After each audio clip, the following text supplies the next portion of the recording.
Nagchat pala yung aking kapatid mga sis Brad na doon daw kami kakain sa kanila ng dinner. At syempre ang inyong lola hindi na nagpatumpik-tumpik mga sis Brad. Ay nako, kainan na yan kaya larga-larga na tayo. Go go go na. Pagdating namin dito sa bahay ay nagluluto na pala sila ni Ate Clarice at si Papa Jason na lang ang nag-ihaw niyang bangos. At pakita ko nang niluluto ni Ate Clarice ay nako ang sarap, shrimp at saka mayroong tahong. Napakasarap naman talaga ng aming dinner. Pagkatapos na magluto lahat ng ulam ay nagsimula na nga kaming kumain at ayan na nga kami siyempre madilim. Talagang gabi talaga kasi madilim. Isa lang kasi yung ilaw namin dyan mga sis Brad kaya pasensya na kayo kung medyo talaga ay hindi makita ang mukha ng kung sino ang maaming mga kasama dyan na kumakain. Pero kami lang yan dyan mga sis Brad. Sila Juliet at saka asawa niya, si Albert at saka sila Ate Clarice, mga anak ko. Yun lang kami lang naman dito. Wala nang nakahalong ibang tao. Kaya pala palaging may kainan dito sa bahay nila nanay mga sis Brad kasi yung kapatid ko pala na si Juliet at saka yung asawa niya ay nanggaling pala dyan sa Saudi. Bagong dating pala yan sila kasi nga nag-dedicate sila ng kanilang apo kaya umuwi sila. Tuwing hapunan ay tinatawag kami na dyan kami kakain sa bahay nila. Siyempre ako naman ang bilis. Siyempre malibre na yung aming kainan, di ba? At saka kami ang nagluluto kung ano mga pinapaluto niyang uulamin namin kasi na-miss nga na talaga nila yung mga lutong Pilipinas nga. Gumawa rin pala kami dito mga sis Brad ng seafoods. Ayan gulaman ba tawag yan? Hindi ko alam kung anong tawag dyan. Basta yung damo sa dagat. Tapos lagyan namin siya ng cucumber tapos may mangga yan. Di ba ang sarap? Ayan pala si Juliet at saka yung asawa niya. Talaga kumain ng ganito mga sis Brad. Yung sama-sama bang kumakain tapos nakakamay kayong lahat. Kayong lahat ay takam na takam sa pagkain na nakahain dito sa taas ng lamisa. Di ba? Lalong-lalo na yung galing sa abroad.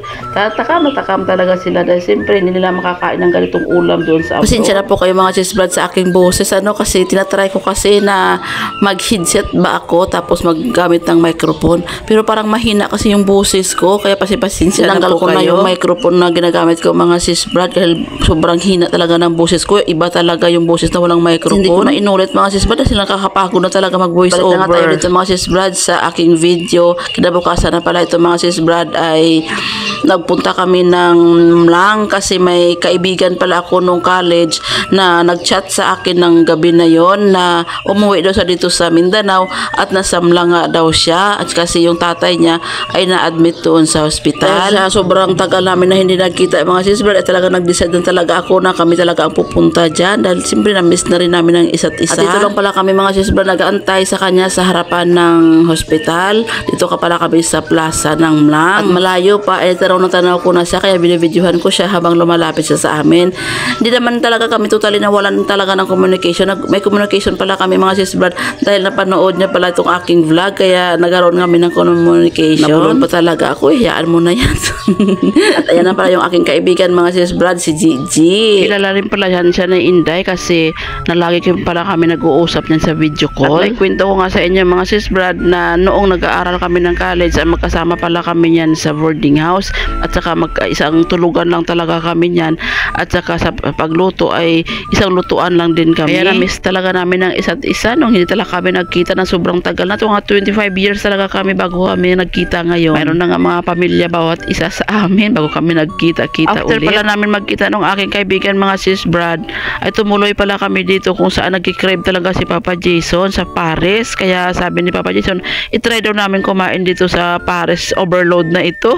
Kaya sinubukan talaga namin mga sis Brad kasi siyempre na-curious din kami kung ano talaga ang lasa ng Paris, diba? Kaya kumain kami dito pero nadismaya kami mga sis Brad. Hindi talaga namin nagustuhan so pangit ng lasa. Yung bang inihaw lang na baboy mga sis Brad tapos nagpainit lang sila ng tubig na ginawang sabaw nilagyan ng nor cubes at saka nilagyan lang ng pampalapot. Yun ang lasa namin Yun ba talaga ang lasa ng Paris? Hindi ko talaga alam. Pero sabi ko hindi na ako ulit kain ng Paris at ganun pala ang lasa.